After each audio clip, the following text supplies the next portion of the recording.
Health Break, brought to you by CHI St. Joseph Health.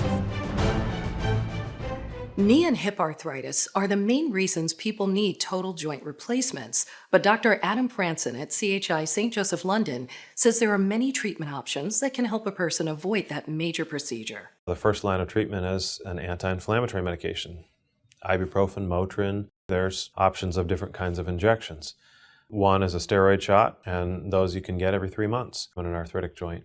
And so those can calm the inflammation and allow you to continue to function. The other injections you can receive are artificial joint fluid, and it shouldn't hurt any worse than a regular steroid shot. And they help lubricate and help the joints glide and move, so they take some of the pressure and some of that pain you can have. Hopefully we can keep you active, keep you still doing the things you want to do, and certainly don't ever feel like when you go to see, at least me as a surgeon, surgery is the only option. For more information, go to chistjosephhealth.org. I'm Adrienne Flores.